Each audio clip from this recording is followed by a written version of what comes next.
GT Naidu அந்த road இருக்குல்ல, இந்த ரோடுக்கு பல பேர் பல விதமா பேசி இது பெரிய கான்ட்ரவர்சி ஆக்கிட்டு இருக்கானுங்க. இதுக்கு இந்த 5ஆம் தமிழர் சங்கத்து மேல திட்டிட்டு ஒரு அம்மா பேசினாங்க ஞாபகம் இருக்கா? அதே மாதிரி தமிழ் தேசியங்கள்லாம் பேசும்போது தமிழர்கள் வரலாறு எங்க இருக்கு, எல்லாம் தெலுங்கர்கள் வரலாறுன்னு சொல்லி ஒரு இடத்துல கூட்டத்தில் மீட்டிங்ல ஒரு அம்மா பேசினாங்கல்ல, அந்த அம்மா ஒரு வீடியோ போட்டிருந்தாங்க, பார்த்துருப்பீங்க நீங்க. ஸோ அந்த வீடியோலயும் அவங்க என்ன சொல்றாங்க அப்படின்னா, ஜிடி நாயுடு பெருமை தெரியுமா, அருமை தெரியுமா, தமிழ் தேசிய கூட்டம் எங்களை பத்தி எப்படி பேசுது அப்படின்னு சொல்லி வன்மத்தை உருவாக்குறாங்க.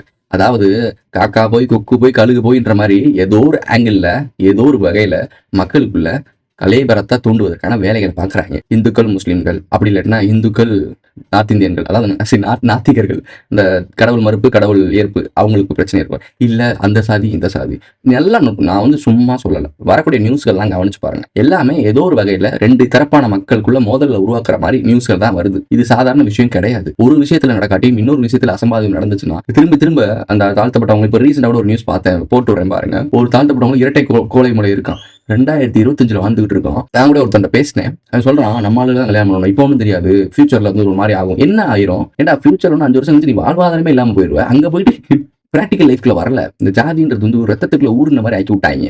எப்படின்னா அந்த ஹீமோகுளோபின் இந்த மாதிரி குளோபின்லாம் சொல்றாங்கல்ல, ப்ரெஷரு இந்த சுகர் இதெல்லாம் சொல்றாங்களா, அந்த மாதிரி இவங்க எக்ஸ்ட்ரா ஜாதி ஏற்றிட்டாங்க உடம்புக்குள்ள. அதை பிரிக்க முடியல, தனியா பிரிச்ச செத்துருவாங்க போல. ஸோ அந்த மாதிரி ஆகிட்டாங்க.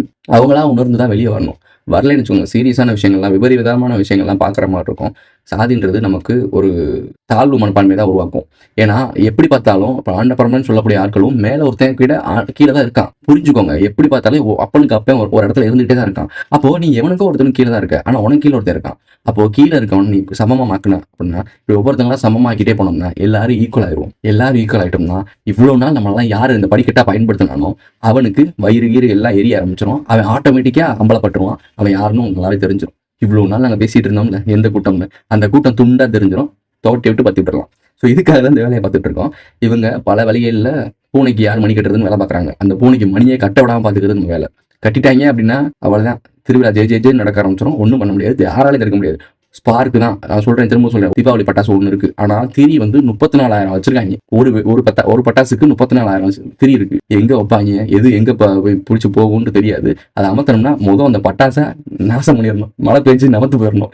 அதுக்காக வேலை பார்க்குறோம். நம்ம எல்லா ஆங்கிலையும் நமத்து போக வச்சிட்டோம் அப்படின்னா அவன் எந்த ஆங்கிலையும் ட்ரை பண்ண முடியாது. அவனோட திட்டங்களை தவிடுபடி ஆக்குறது தான் மக்களுக்கு விழிப்புணர்வு ரொம்ப முக்கியம், ரொம்ப முக்கியம். விழிப்புணர்வோட இருங்க. யார் சொன்னாலும் எவன் சொன்னாலும் நீ கீழே மேலே இல்லை, நீ அந்த மதம் இந்த மதம், இந்த மொழி அந்த மொழி, எதை வச்சு வந்தாலும் சாத்திக்கிட்டு கிளம்பு தம்பி. இன்னும் 5 வருஷத்துல எல்லாருமே பஞ்ச பாராதியாக சுத்த போகிறோம். பொருளாதார வீழ்ச்சி நோக்கி போயிட்டு இருக்கோம். அதுலேருந்து எப்படி சஸ்டெயின் ஆகுறதுன்னு மட்டும் பாருங்க. இதெல்லாம் உங்களை திசை திருப்பும் வேலை. நீங்கள் ஊர் 2 பட்டா கூத்தாடிக்கு கொண்டாட்டம். நினைவில் வச்சுக்கோங்க. ஒற்றுமையாக இருக்கணும், மனிதர்கள் யூனிட்டியாக இருக்கணும். அதுதான் உங்களுக்கு பாலம். சொல்ல வேண்டியதை எல்லாத்தையும் தெளிவாக நாசுக்காக சொல்லிட்டேன்.